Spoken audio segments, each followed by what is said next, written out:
Então, Romanos, capítulo 8, versículo 17 ao 25, eu vou ler a partir da parte B. Então, você vê o versículo 17, eu vou ler a partir daqui, ó.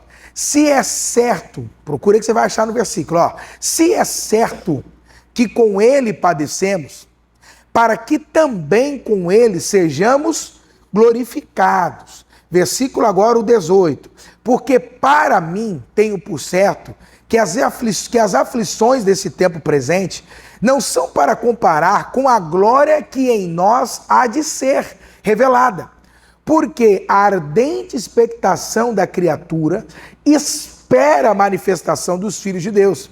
Porque a criação ficou sujeita à vaidade, não por sua vontade, mas por causa do que a sujeitou. 21. Na esperança de que também a mesma criatura será libertada da servidão da corrupção para a liberdade da glória dos filhos de Deus. Por quê? Sabemos que toda a criação geme e está juntamente com dores de parto até agora. E não só ela, mas nós também, que temos as primícias do Espírito, também gememos em nós mesmos, esperando a adoção, a saber, a redenção do nosso corpo. Porque em esperança fomos salvos. Ora, a esperança que se vê não é esperança. Porque o que alguém vê como também o esperará. Mas, versículo 25, se esperamos o que não vemos, com paciência o esperamos. Diga amém, Jesus. Diga glória a Deus. Então, para a gente começar bem detalhadamente, vamos ler de novo o versículo 17? Vamos lá. Se é certo, olha agora, que com ele padecemos, para que também com ele sejamos, o que, queridos? Glorificados. Então, a primeira coisa que nós estamos entendendo, o sofrimento e a dor é inevitável.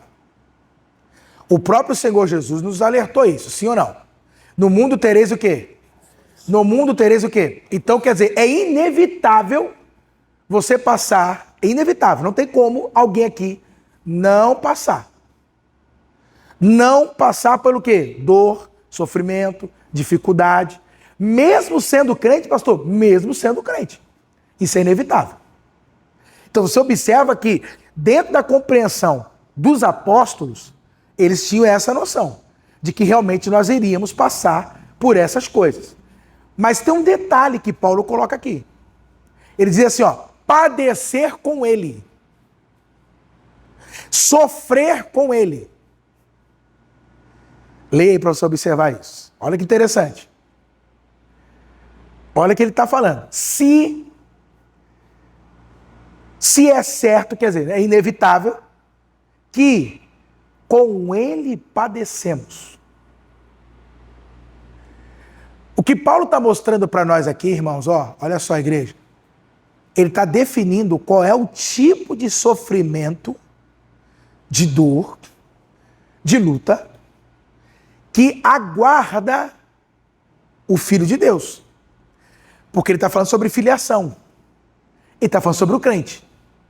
Então ele está dizendo que o tipo de sofrimento que nos aguarda é um sofrimento que está ligado a quem? Leia aí. Se padecemos com ele quem, irmãos? Cristo. Então ele está dizendo que o sofrimento, olha que interessante, que nós podemos experimentar nesse mundo está conectado a alguém. A quem? Está ligado a quem? Então ele está relacionado com Jesus, irmãos. Ele está relacionado com a pessoa de Cristo. Então o que isso significa? Que quando Paulo está falando de sofrimento aqui, ele não está falando, por exemplo, de uma pessoa que sofre com uma doença. Não é esse tipo de problema que ele está falando aqui. Ele não está falando aqui de um problema financeiro, de uma crise no casamento. Eita, pastor, Aqui que está o grande problema. Muitos crentes acabam confundindo algumas coisas sobre quando se fala de sofrimento na Bíblia. Quando se fala de dor na Bíblia. Quando se fala das aflições. E aí o que é interessante, a gente já logo associa problema financeiro, casamento, algum problema com filho. Então, quando se trata de sofrimento, Paulo é específico. É um sofrimento por causa de quem? Cristo está atrelado a esse sofrimento. Se padecemos com Ele, se sofremos com Cristo. Então é um tipo de sofrimento que Paulo está dizendo aqui, que tem a ver, que está relacionado à pessoa de Jesus. Mas em que aspecto que Paulo está falando sobre o sofrer, sobre dor, em relação a Cristo? Quantos querem entender aqui? O que seria isso, pastor? Se esse sofrimento é decorrente da nossa união com Cristo, que tipo de sofrimento seria, pastor? E aí é que você vai entender. Porque, irmãos, quais sofrimentos, quais lutas, por quais dificuldades os apóstolos passaram enquanto estiveram aqui? Perseguição. Isso mesmo, Sônia. As perseguições. Aí eu lhe pergunto, eles sofreram por causa de Cristo? Sim ou não? Sim. Sofreram. Eles sentiram dor por causa de Cristo? Sentiram. Só que essas dores estavam associadas ao quê? Ao fato de quem eles eram e quem eles estavam pregando. Quem entendeu agora? Entendeu? Ou seja, porque eles pregavam Cristo, porque eles pregavam a graça desse Deus, eles eram perseguidos. E muitos deles sofreram. Alguns lembram aí o que eles passaram? Que tipo de sofrimento? Eles foram o quê, por exemplo? Apedrejados, né? Chicoteados. Eles eram xingados. Entendeu? Aí sim podemos até dizer que algum período, por conta do processo, passaram algumas privações financeiras, mas eles eram supridos em tudo. Mas passavam por isso. Mas por quê, queridos? Que aí que é interessante. Porque o mundo jaz aonde? O mundo jaz aonde? No maligno. Então, a partir do momento que você e eu se levantamos como filhos de Deus para anunciar as verdades de Deus, o que nós vamos encontrar no mundo? Hostilidade, oposição. Entendeu? O pessoal que serve para evangelizar e todo mundo recebe bem a mensagem? Quem aqui já foi hostilizado por falar de Jesus? Quem já foi hostilizado por falar de Jesus? Você já foi? Então, é por causa dele. Esse sofrimento que Paulo está associando aqui é justamente por causa de quem? De quem eu sirvo, de quem eu amo, de quem eu estou unido, atrelado hoje. Está entendendo o que eu estou dizendo ou não, igreja? Quem está entendendo? Amém? Então, o sofrimento hoje, olha que interessante, é por causa das perseguições, é por causa, vou colocar isso aqui também, da mortificação da carne, porque tem hora que a carne grita, sim ou não? Tem ou não tem? Né? Não tem hora que dá vontade de falar poucas e boas? Aí você tem que mortificar a carne, você está morta a carne. Sim ou não? Não tem hora que você engole. Quem engole um sapão aí? Quem já viu aquele sapão? Aquele sapão, como é que é aquele sapão que ele incha? Tem cada sapo, né, irmão? Irmão, eita, irmão, pelo amor de Deus. Que, irmão, pode passar aqui sem engasgue, irmão. É o cururu, né? Sabe o cururu, né? Então, para passar aqui, você até, né, irmão? Sim ou não? O sofrimento hoje está relacionado com o testemunho. É ou não é? Com o testemunho. Porque tem hora que você até gosta, mas você fala, mas eu não posso fazer isso, por quê? Eu estou unido a Cristo. Dá vontade de dar. Quem entendeu? Mas aí você logo se lembra, você está unido a quem hoje? Você é de quem hoje? Então você fala assim, eu não posso, quer dizer, eu represento alguém hoje. E eu tenho que ter muita responsabilidade, porque eu não estou representando qualquer um.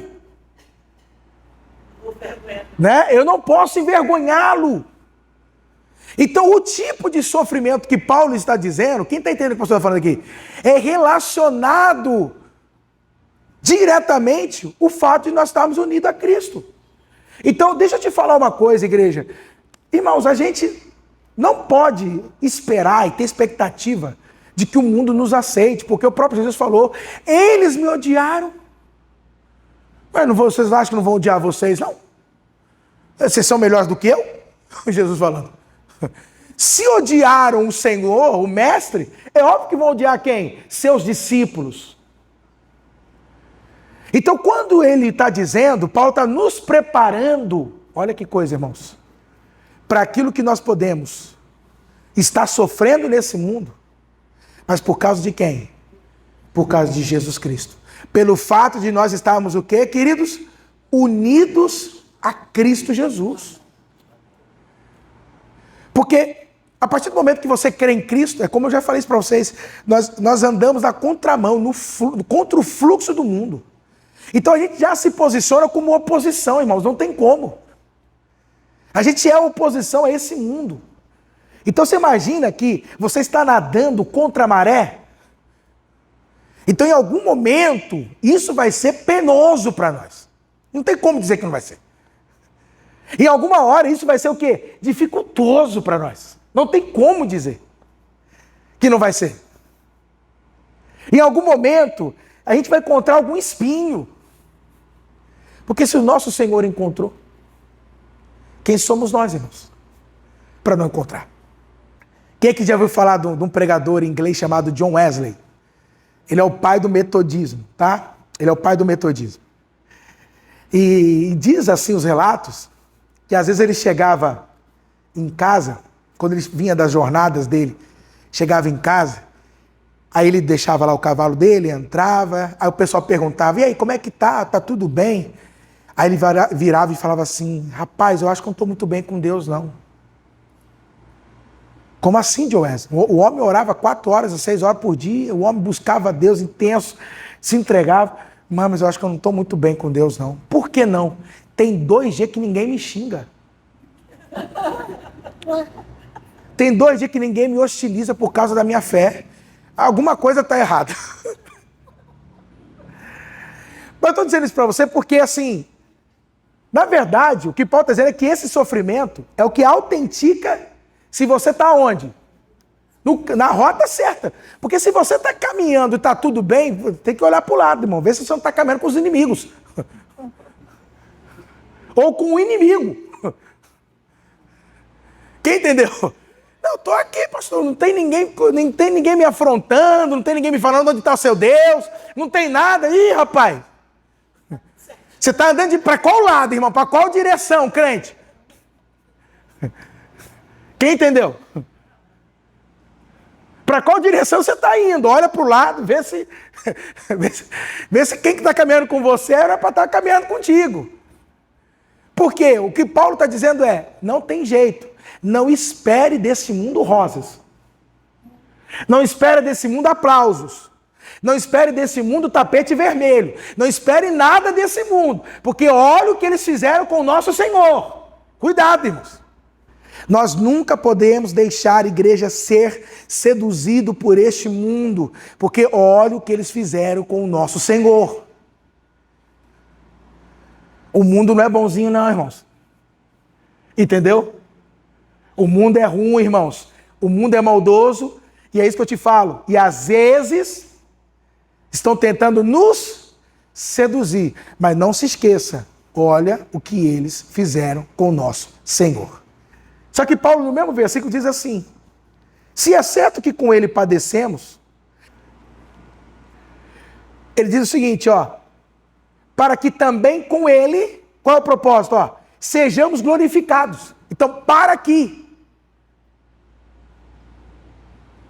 há uma intenção, há um propósito, há um porquê. Porque lá no final nós seremos o que, irmãos?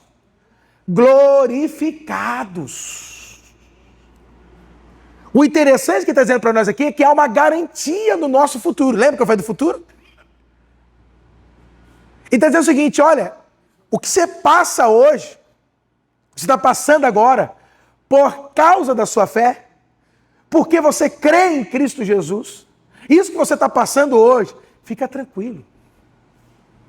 Porque isso está resultando em glória. Por isso que eu falo para vocês, os apóstolos, quando eles eram apedrejados, martirizados, irmãos, eles se orgulhavam. Porque eu estou sofrendo pelo meu Senhor, e eu serei recebido em glória. Quem entendeu? Em glória. Então, quer dizer, tudo isso que eu estou passando não é em vão pelo meu Senhor. Esse tempo que eu tenho passado, a perseverança, 20, 30, 40, porque pensa, quantas vezes você já pensou em desistir? Quem já pensou em desistir aqui? Quem já pensou em abrir mão da fé? Em largar tudo? Olha, não quero mais, não aguento mais, olha, quer saber? Olha, quem já pensou? Eu já pensei, irmão. Todos nós já pensamos. Sim ou não? A gente pensa. Porque tem hora que o negócio é dolorido, aperta, é difícil. Mas é interessante porque está dizendo o seguinte, olha, o que você está vivendo não é à toa. O que você está passando não é à toa. Quem está entendendo, igreja? O que você tem experimentado, isso não é em vão. Amém? Lá na frente vai ter a recompensa. Nós vamos ser recompensados por isso. Então ele diz que quando fala aqui da glorificação, que ele diz que nós seremos, fala de algo que? Futuro. Futuro. Mas o que ele diz? Nós seremos. O que é interessante é que o crente, por isso que eu falo, nós, irmãos, meu Deus do céu, o nosso futuro para nós, ele não é incerto, nós temos a certeza do amanhã, o que ele fala, seremos glorificados, ou seja, não há dúvida nisso. O que significa? Que nós não temos dúvida do amanhã, irmão, nós estamos passando aqui, mas o que vai ser de nós amanhã? O crente não tem isso que vai ser de nós, o crente sabe, estou aqui, mas o meu futuro é o que, irmãos? Garantido. Entendeu? Eu sei para onde eu vou. Eu sei para onde eu estou indo. Eu sei que se eu fechar os olhos aqui agora, eu sei onde eu estou. Eu tenho o quê? A certeza do amanhã. Do futuro. Por isso que Paulo fala, seremos glorificados também com Ele.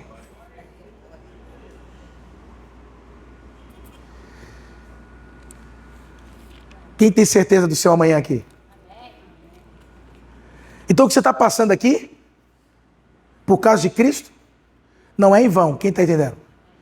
E Paulo vai confirmar ainda mais ainda. Próximo versículo, 18. Porque para mim, tenho por certo, olha que interessante, eu não tenho o quê? Você está falando que ele tem por certo, significa que ele não tem o quê? Dúvida alguma. Então pode dizer o seguinte para nós, olha, eu não tenho dúvida nenhuma do que eu estou afirmando aqui para vocês. Mas sobre o que ele está afirmando? Sobre o futuro. Normalmente, o que ensinaram para nós? Que o futuro é o quê? Que o amanhã é o quê? Não para o crente. Não para nós. O futuro para o crente não é incerto. O amanhã não é incerto, não para nós. Porque Paulo fala, eu tenho por certeza, não tenho dúvida do que será do meu amanhã. Do meu depois.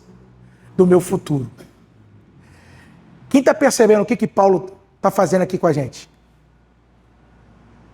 O que Paulo está querendo mostrar para mim e para você? Está percebendo? Olha o que ele vai dizer mais no versículo. Porque para mim, verso 18, tenho por certo que as aflições do tempo presente não são para comparar com a glória que em nós há de ser revelada. Então, nesse momento agora, Paulo está querendo mostrar o que para nós? Quem está percebendo o que Paulo está fazendo aqui? Paulo quer que você tire os seus olhos da onde? Alguém está falando? Eu tenho por certo que o tempo presente, as aflições, não é para se comparar com a glória. Como é que a gente vai lidar com o sofrimento do tempo presente? Olhando para onde? Para aquilo que me aguarda. Com a glória que nós vamos receber. Paulo está ensinando então para nós o seguinte, porque tudo que ele pregou, que ele ensinou nos capítulos anteriores, está dizendo o seguinte, agora pessoal, vocês têm que entender uma coisa, as coisas não terminam aqui. Não acaba nesse tempo presente. Esse tempo presente é temporário. Quem entendeu? Ele está passando. Amém? Ele não é eterno, o tempo presente. O tempo presente. O que estamos vivendo aqui hoje. Ele não é eterno. Por isso que Paulo está dizendo, o que você vive aqui, comparado com o que você vai receber, meu Deus. Paulo está tentando fazer com que a gente olhe para a eternidade, para aquilo que é eterno. Então deixa eu explicar, como eu falei, né? Meu irmão Ceni, a coisa não termina aqui. Tem algo ainda muito maior. Que está nos aguardando, que está o que, irmãos? Nos esperando. Amém? Quer dizer, as coisas não acabam aqui. Quem entende, queridos? E aí a gente precisa também caminhar com essa visão, porque às vezes a gente fica tão focado nisso aqui, nesse mundo, nesse ambiente, nas coisas que nós estamos vivendo no dia a dia, que nós nos esquecemos do que, irmãos? Da eternidade.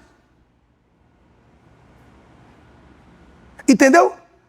A gente fica tão focado, não porque esse mundo, não porque olha o que está acontecendo. Sim! Mas o crente, ele pode aguardar o que, irmãos? A glória na eternidade. Naquilo que é eterno. Eu não sei se você está entendendo o que de fato nós, em Cristo, ganhamos, pelo amor de Deus. Que obra é essa? Que define até o nosso futuro eterno. Ou seja, o que ele fez por mim e por você, define até o mesmo que, irmãos? O nosso futuro eterno está reservado. Está o que, queridos? Guardado para nós. Amém? Então, quando Paulo aqui fala de comparar, né? Não se compara com a glória, ele usa muito o entendimento de uma balança. Quem lembra daquelas balanças antigas que você ia numa mercearia? Que de um lado colocava assim o peso. Quem lembra? Lembra? Colocava um peso e do outro lado colocava o que estava pesando. Quem lembra disso? Eu não sei o nome dessa balança, né? Mas vocês sabem o que eu estou falando. O que Paulo está fazendo é mais ou menos assim. Coloca o sofrimento do presente de um lado da balança. Agora coloca a glória que você vai receber do outro lado da balança. Paulo está dizendo, é um peso que não dá para se comparar. É muito pesado. Na hora a balança faz assim, irmão. Toma para a direita. Quem entendeu? Quer dizer, não se compara. Não tem como.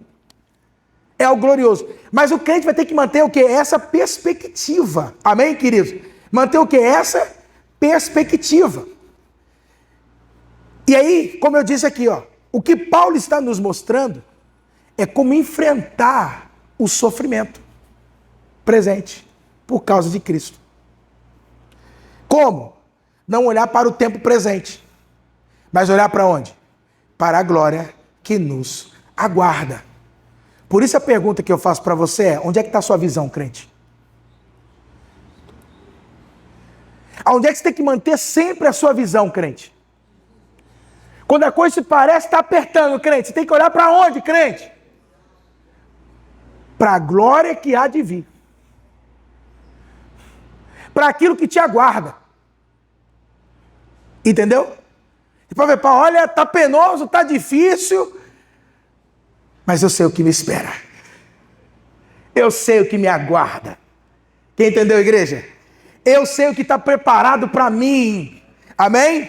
Essa é a perspectiva que nós devemos ter. Que a compensação final de Deus é infinitamente superior do que tudo que você possa passar nessa terra. Não tem comparação. Amém? Só que agora, uma coisa interessante aqui, é que depois que Paulo passa, dá esse entendimento para nós, ele vai apresentar algo aqui, queridos, que eu vou dizer para você, eu ontem meditando assim, falei, por que Paulo coloca isso no meio de que ele está tratando sobre padecer com Cristo e a glória que nos aguarda? Por que ele entra? Porque olha o que ele vai falar agora, a partir do versículo aí, 19. Olha que interessante. Porque a ardente expectação da criatura espera a manifestação dos filhos de Deus. Porque a criação ficou sujeita à vaidade, não por sua vontade, mas por causa do que a sujeitou, na esperança de que também a mesma criatura será libertada da servidão da corrupção, para a liberdade da glória dos filhos de Deus. Porque sabemos que toda a criação, o que, queridos? Geme e está juntamente com dores de parto até agora. Aí é uma coisa interessante, porque assim, o que isso tem a ver? Paulo está falando da criação. Pensa comigo, ele está falando assim, ó, o que você está passando aqui, por causa de Cristo, não se compara com a glória que você vai receber, amém? Aí no meio disso ele fala, e a criação também, porque também a criação espera a manifestação dos filhos de Deus. Porque também a criação está sujeita. Aí você fala, mas o que tem a ver a criação, Paulo? Olha que coisa interessante. Pensa comigo. Quem entendeu o que o pastor está falando? Vocês entenderam o meu raciocínio? O que o mundo criado, a natureza, vamos dizer assim, tem a ver com aquilo que nós estamos passando e com a glória que nos aguarda. O que isso tem a ver, irmão? Uma coisa ele colocou, ela aguarda a manifestação dos filhos de Deus. Mas o que isso tem a ver? Quantos querem entender aqui? Ficou na dúvida? Para ele poder entender, o que Paulo está mostrando para nós aqui? E aí que é interessante. Ele não está falando de sofrimento? De padecer? Sim ou não? Tá. O sofrimento, o padecer, não afeta só a nós, o ser humano. Paulo está falando que não é só o ser humano que sofre. Não é só nós que estamos sofrendo enquanto existimos nesse mundo, ou nesse tempo presente, melhor dizendo. O que ele quer dizer?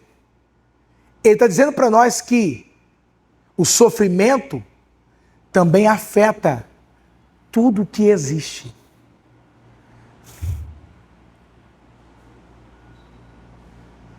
A terra também foi colocada e ela também está o quê, queridos? Em sofrimento. A terra, a criação também está padecendo. Olha que coisa interessante. Paulo está chamando a nossa atenção para olhar para algo que muitos de nós aqui nem se percebemos. Porque a gente fica tão focado em nós, do que estamos passando, do que estamos vivenciando, que a gente não levanta um pouquinho a cabeça e olha para o lado. Percebeu? Então o sofrimento não afeta só o ser humano, mas é uma condição cósmica. Sabe o que é cósmica? Alguém, vocês entendem o que é cosmos? Cósmica? Quem entende isso? Entende? Tá, o universo, perfeito, o universo. Então, o sofrimento afeta o que, queridos? Toda a criação, o universo. Ou os universos que possam existir, tudo é afetado. Hoje foi colocado debaixo do que, queridos? Do sofrimento. Ou seja, o sofrimento não é apenas algo pessoal. Eu estou vivendo e o Humberto está vivendo dele, eu vivo o meu. Mas está enraizado na estrutura do mundo em que vivemos.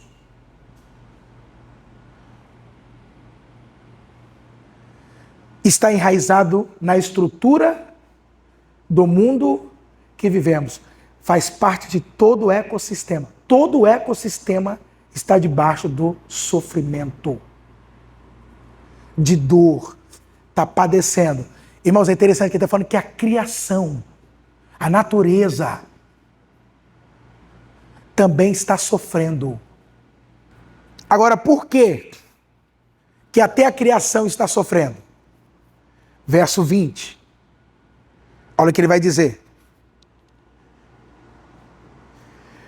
Porque a criação ficou sujeita à vaidade, não por sua vontade, mas por causa do que há o que, irmãos? Sujeitou. Agora ele vai explicar por que ela está sofrendo. Por que a criação também sofre. Amém? Por que ela está sofrendo? Olha que interessante, irmãos. O sofrimento que nós passamos, pessoal, ele não é só algo que nos atinge, mas atinge o quê? Toda a criação. É parte. Então não é uma invenção. Tudo no mundo está sofrendo. Só que agora ele explica por que a criação está sofrendo. E aí que é interessante, a palavra vaidade aí, presta bem atenção nisso, irmãos. Ela tem um sentido de futilidade, inutilidade, ausência de propósito. Ou seja, a criação não cumpre mais seu propósito original de perfeição e ordem. Então ele está falando que a criação, ela entrou em desordem. Ela está operando debaixo do caos.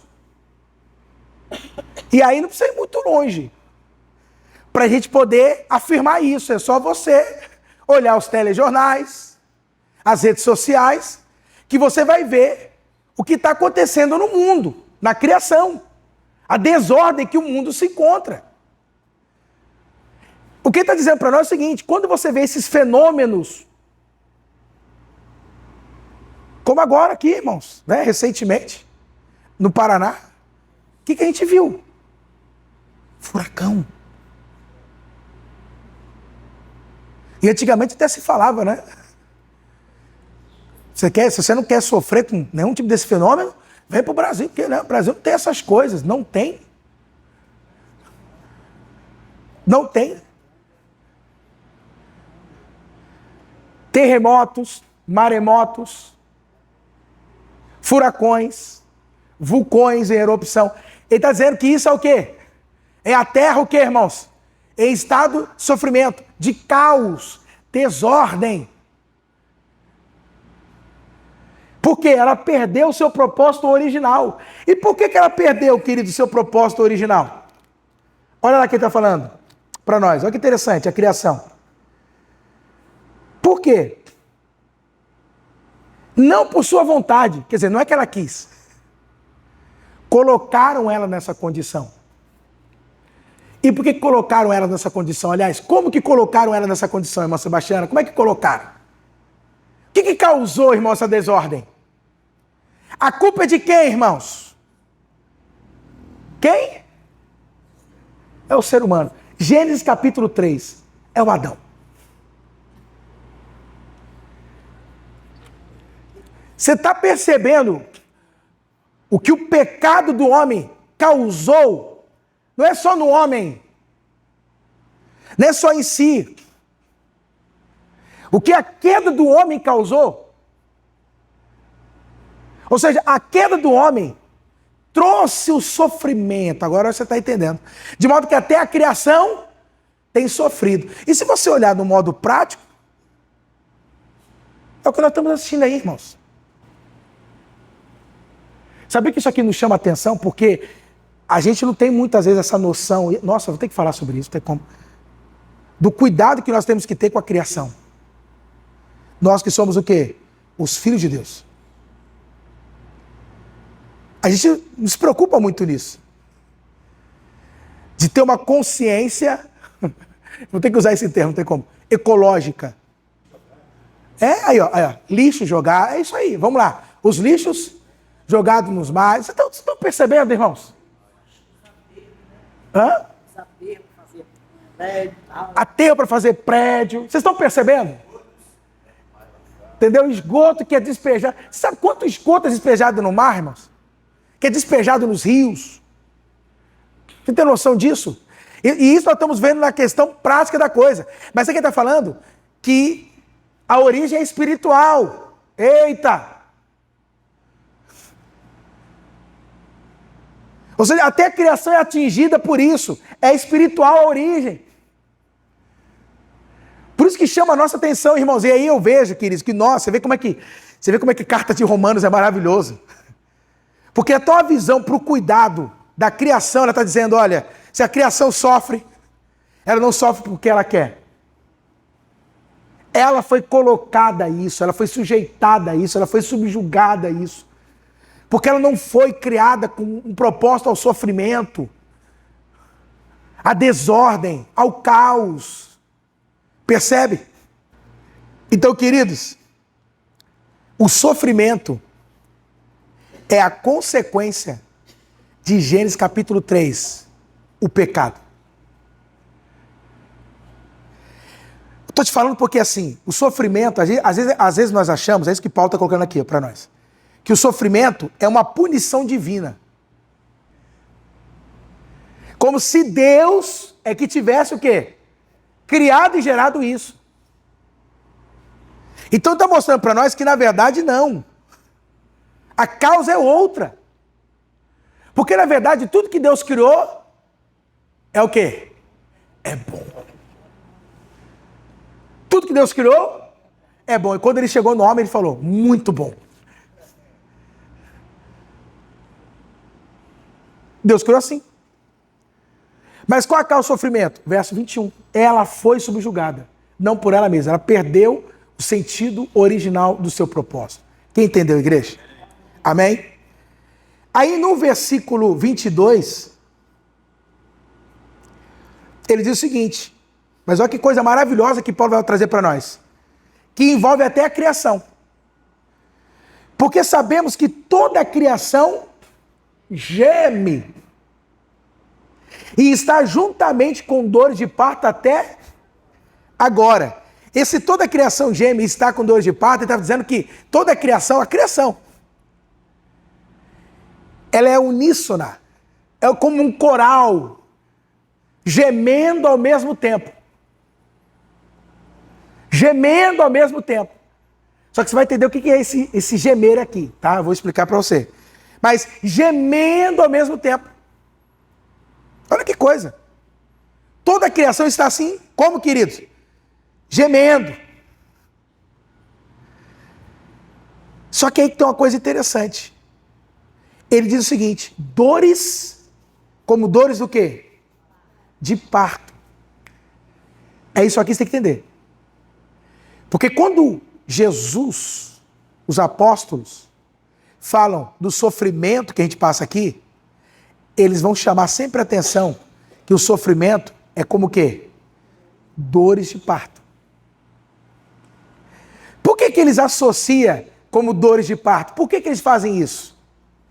Por quê, queridos? Porque toda dor que você possa passar, ela tem um propósito, que é a glória. Quem entendeu? Que é o quê? A glória. Que é o quê? A glória. Isso, preparado para a glória. Mas o que é interessante? Que quando ele fala que a criação está tendo dores de parto, ele está associando a um tipo de dor. Não é qualquer dor. Como assim, pastor, não é qualquer dor? O que ele está falando é o seguinte, não é uma dor para a morte. Olha o que ele está falando. Não é uma dor o quê? Para a morte. Para o fim. Para a destruição. Porque quando uma mãe sente a dor do parto, aquela dor é para a morte? Aquela dor é para trazer o quê? Está preparando para o quê? Para a vida. Não é para o fim. É para um começo. Não é interessante? Que a mãe sente dor. Você vê, é a única dor que podemos dizer nesse mundo que é uma dor que ela tem um propósito para o quê, irmãos? Para a vida. E aí o que é maravilhoso? Quando ela escuta o choro. Lembra aí a senhora quando escutou o choro? Cadê a dor, mãe? Até esquece. E sabe o que eu acho maravilhoso? É que você perguntar para a mãe, mas a senhora passaria isso tudo de novo? O que ela disse? Mas é dor. Vai doer. Mas passaria de novo? Olha que coisa. Por quê? Porque ela sabe o que vem depois da dor. Quem entendeu?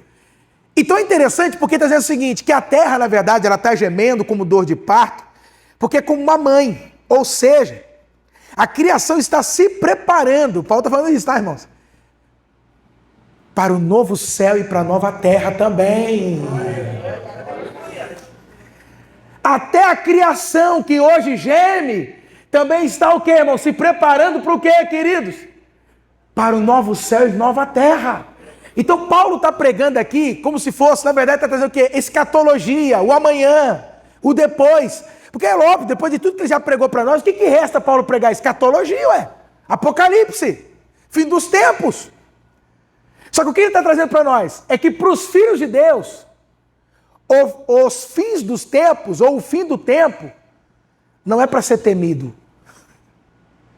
Percebeu o que ele está falando aqui, irmão? Não é para ser o quê? Temido. Você não precisa ter medo do fim dos tempos. Você vê que Paulo, em nenhum momento, está dizendo para você aqui, cuidado, crente, ó, o fim dos tempos. Não. Ele sempre está falando o quê? Olha o que nos aguarda. Olha o que te aguarda. Olha o que tem para você. Olha o que você vai viver. Olha o que você vai experimentar. Não se compara. Olha o que está chegando. Percebeu como é que Paulo está tratando a questão para nós aqui? Dos fins dos tempos? Quem percebeu?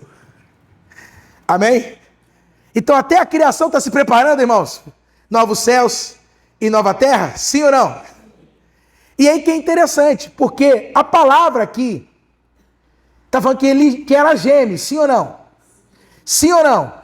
Verso 19. Volta para o verso 19. Ela geme pelo quê? O que é gemer aqui, no sentido? Olha que interessante, verso 19. Pelo que ela geme? Você pode dizer assim, ó. Ela carrega o quê? O que é esse gemer? É uma ardente expectação da manifestação dos filhos de Deus. Quando ele fala da criatura, criação, da manifestação dos filhos de Deus. Então, gemer aqui é um anseio.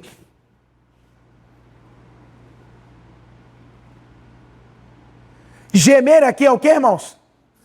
Um anseio. Pelo quê? Pelo aquilo que há de vir. É como se ela falasse, chega logo. Entendeu? Vai logo. Cadê os uios de Deus, os filhos de Deus? Entendeu? Ou seja, a criação está como, irmãos?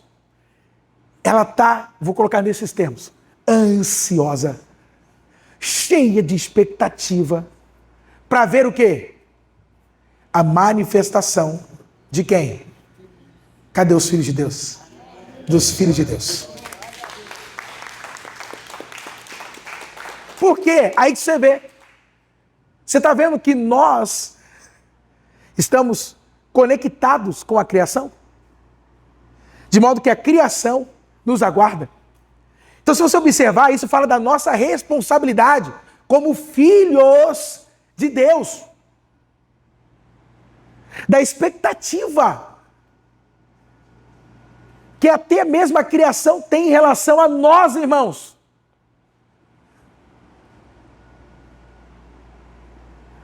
Olha como a obra que o Senhor fez em nós é algo assim que realmente não dá, não tem palavras para descrever isso, pelo amor de Deus. Não tem como. De tal maneira que tudo só vai ser colocado no seu lugar quando os filhos, e lembra que eu falei sobre filiação? Que é uma exclusividade, é uma distinção. Quer dizer, ela não aguarda todos os homens, ela aguarda quem? Os filhos de Deus se manifestarem. O que significa isso aqui para você entender? Ou seja, ela está aguardando o momento da volta de Jesus, é isso. Da ressurreição. Até a terra está ansiosa por isso, quem entendeu, irmãos? Até a terra não vê a hora disso acontecer. Até a criação está ali, ó. Os animais dessa terra estão assim, irmãos. Aleluia! Vendo o quê? A plenitude, nós, ou seja, a obra completa, a consumação de todas as coisas. E nós ali, irmãos, aparecendo, surgindo. Até porque, olha que interessante, isso aqui eu já falei para vocês. Por que nessa nova criação, Deus começou pelo homem e não pela criação? Porque na velha criação ele começou por onde? Criando as coisas onde? Pela criação, pela natureza, vamos dizer assim. O homem foi só o fim, quem lembra? Mas a nova criação ele não termina com o homem, ele começa com o homem. Porque é óbvio, se ele cria todas as coisas, se ele restaura todas as coisas, mas não nos restaura, o que ia acontecer de novo? Então, para não correr o risco, deixa eu já tratar do problema primeiro e depois, já restaurando o homem, aí tudo, né? Tudo tá.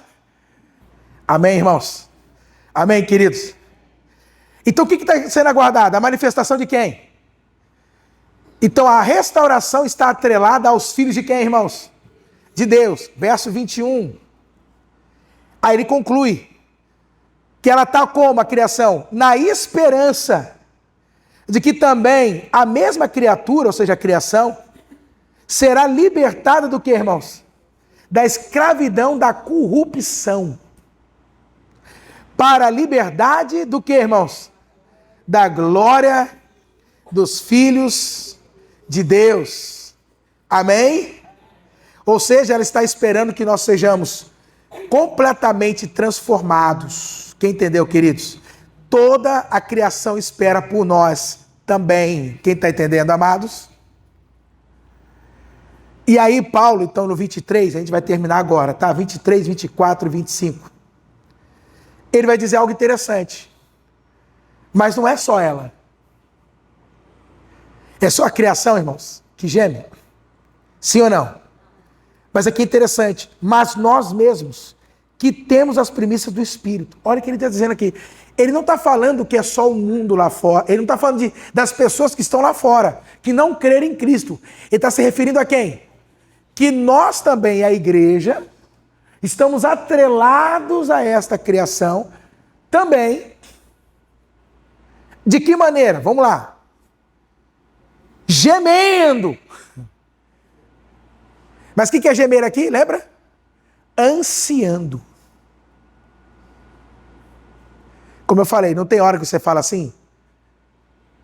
Volta logo, Jesus. Acaba logo isso. Isso é o que, irmãos? É o gemer. Isso é o que? A ânsia, o anseio de que tudo se concretize, se complete, termine. Fala a verdade. Você já teve alguma dificuldade na sua vida, atrelada à sua fé? Como limitações, de repente alguma coisa, que de hora você fala, eu não consigo vencer isso. Jesus, vem logo. Eu estou lutando contra isso, mas Jesus, vem logo. Porque a gente sabe de alguma maneira, quando ele chegar, tudo vai o quê, irmão? Nesse tempo presente, vai o quê?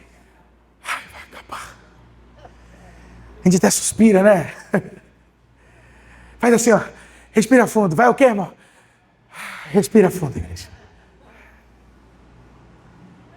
Quem entendeu aqui o anseio? Não é? Entende como é que é? O anseio disso. Mas o que é interessante? É quando ele fala as coisas aqui, por exemplo, nós também, primeira coisa que ele fala, primícias do Espírito, que temos o quê? Então é interessante, porque ele está falando para nós aqui, primeiro o quê? Garantia.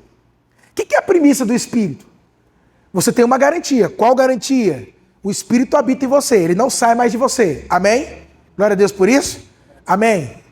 Mas é interessante também que o sentido aqui é de parcialidade. Porque primícia fala dos primeiros frutos.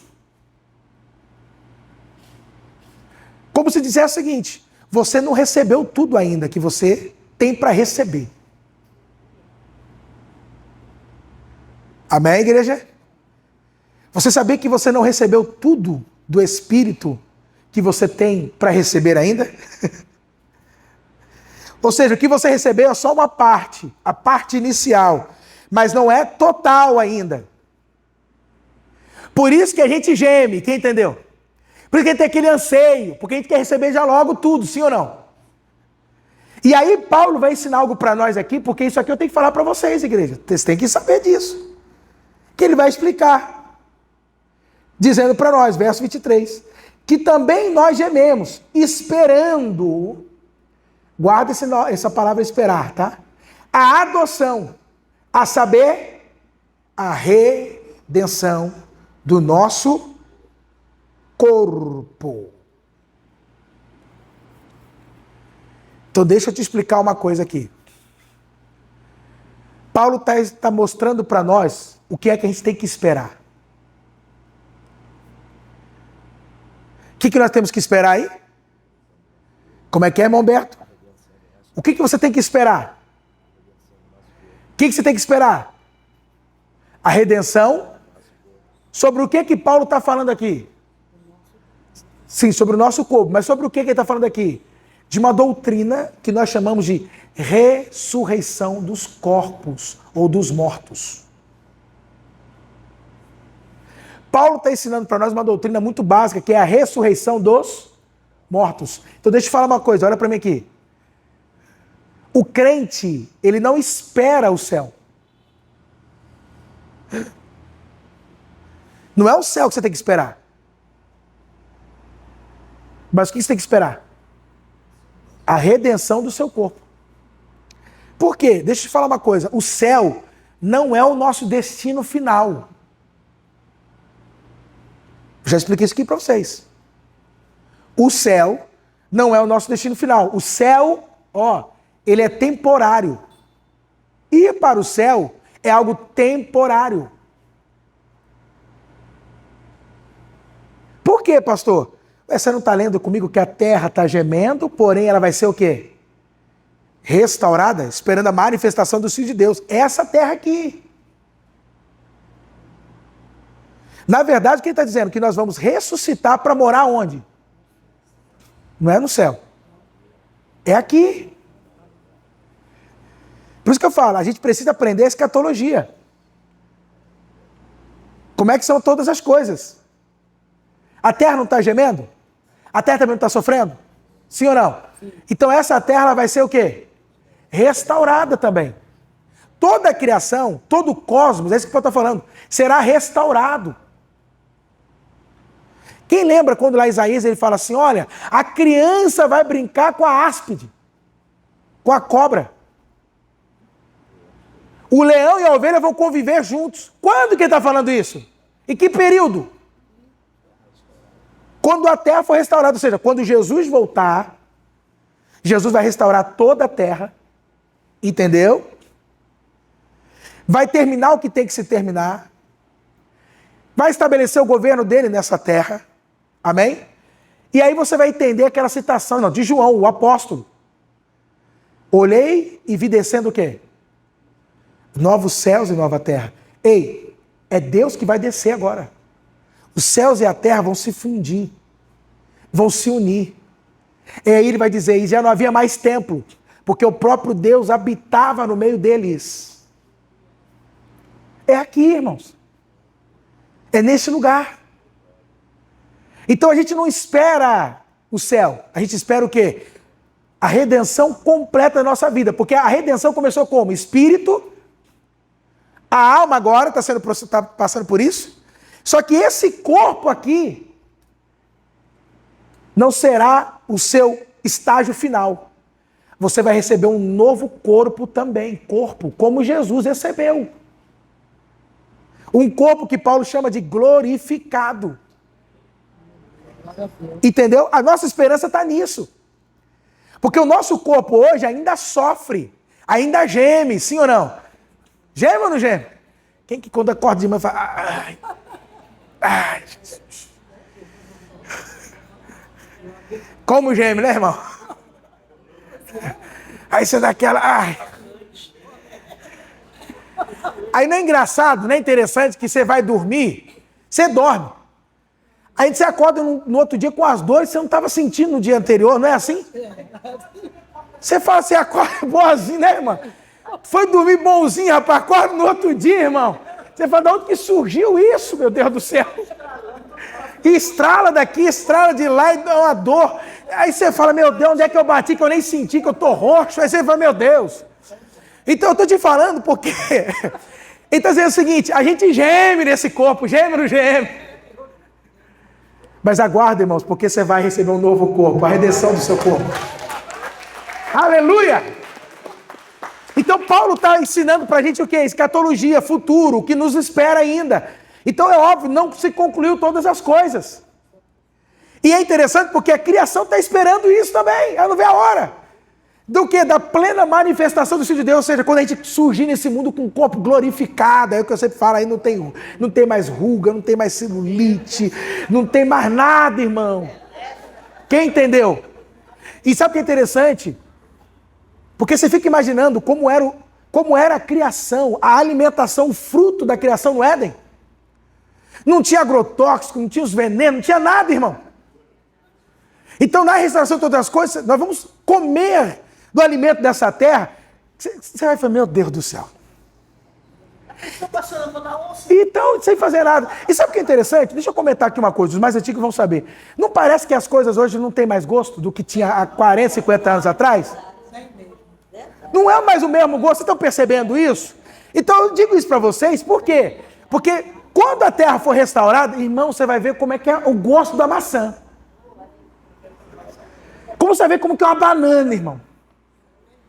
Quem entendeu? Você vai ver como que é aquilo, você fala, meu Deus do céu, não sabia que era desse jeito. É o que nos aguarda. É o que aguarda tanto a criação quanto a gente. Então Paulo está dizendo que a conclusão desta obra, que começou em Cristo, na cruz, quem entendeu? Deu para entender? Ela ainda vai terminar, ainda vai se concluir. Ou seja, ela vai afetar tanto o cosmos, ou seja, a parte material. Quem entendeu, irmãos? Porque ela não é só uma obra espiritual, entendeu? A obra que Deus está fazendo, ela vai afetar também o material, toda a matéria. Completamente será o quê? Afetada. Então eu e você temos que esperar o quê? A ressurreição. E é maravilhoso, porque todos aqueles que morreram em Cristo serão o quê, irmãos? Ressuscitados. Então aqueles que já partiram, você vai ver no corpo glorificado. Quem está entendendo?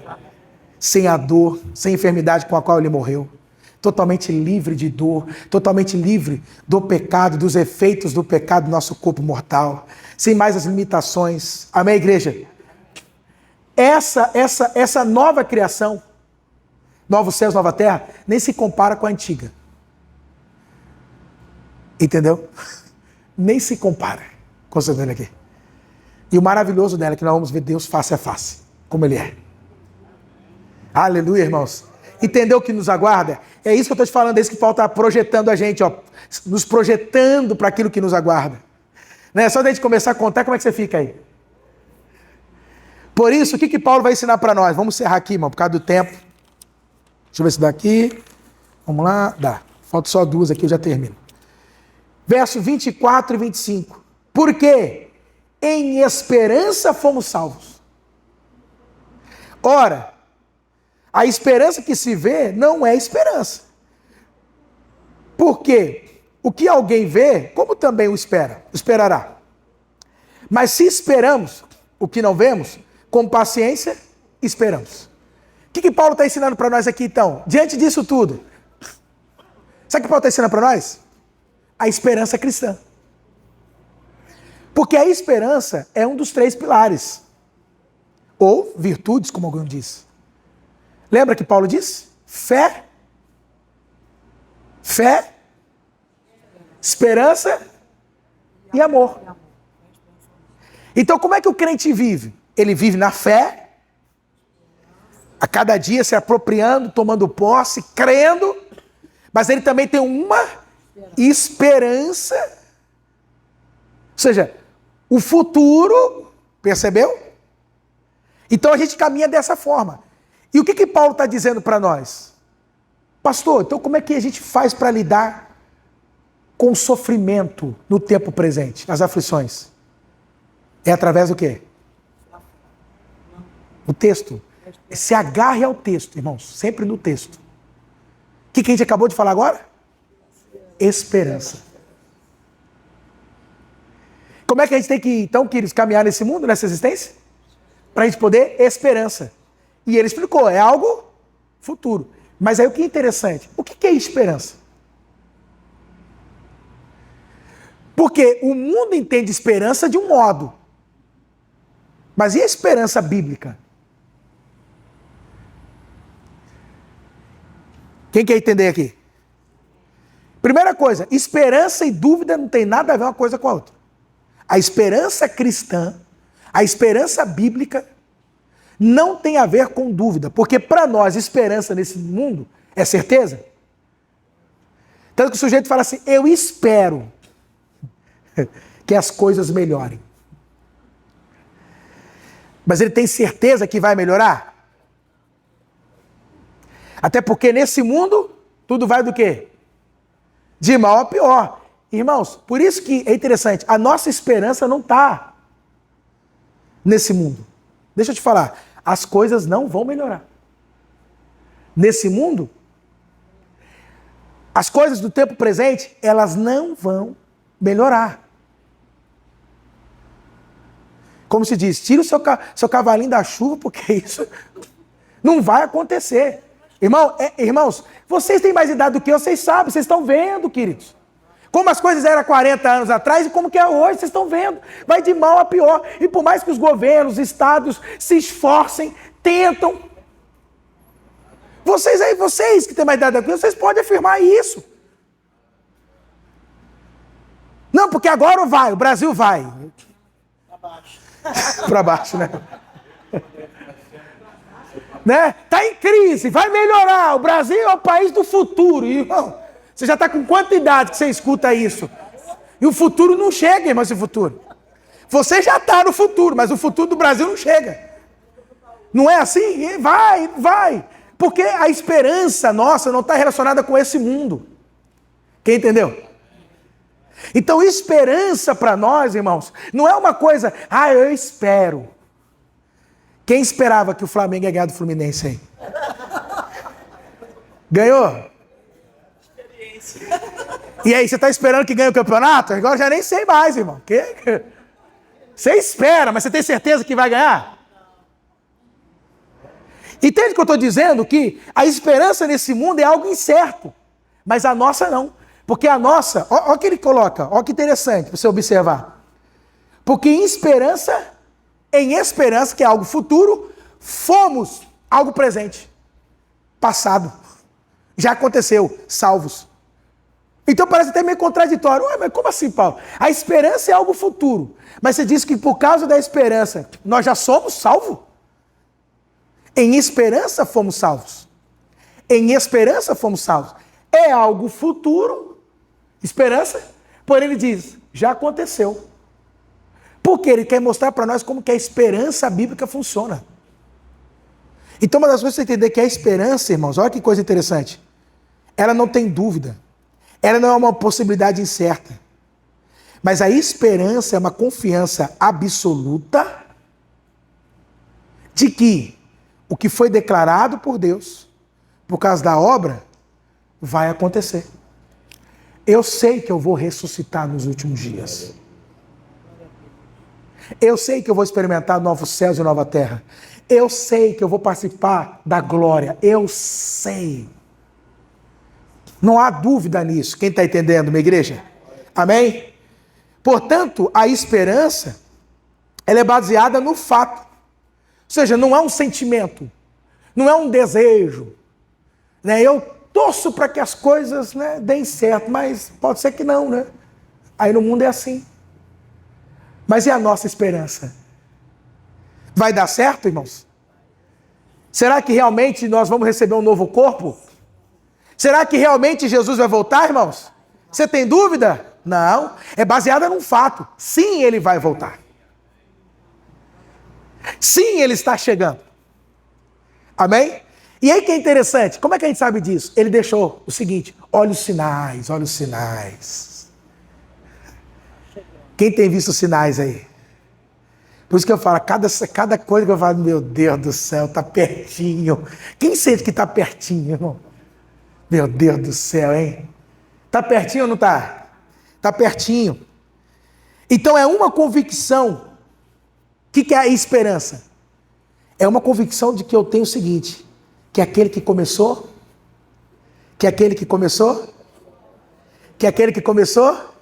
é fiel e justo para o quê?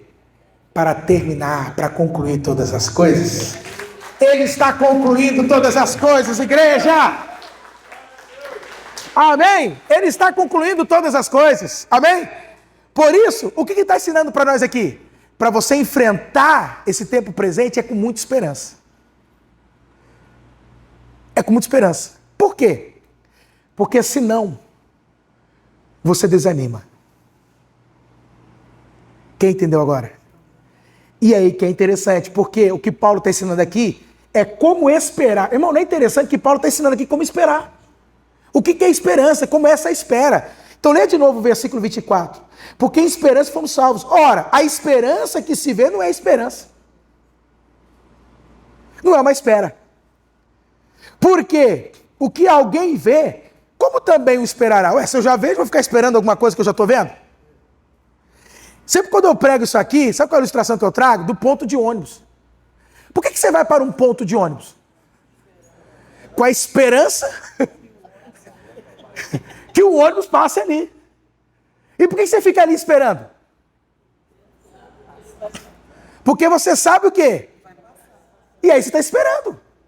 Então pode dizer o seguinte, da mesma forma, gente. É da mesma maneira. Como você parar no ponto de ônibus, você ficar esperando. Por que você está parado aí? Porque o ônibus vai passar. Mas você tem certeza? Não, ele vai. Ele sempre passou aqui, ué. Eu sei que ele vai. Aí passa uma hora, mas ele vai. Quem já esperou o ônibus muito tempo no ponto de ônibus? Fica até mofando, meu irmão. Mas passa. Mas passa.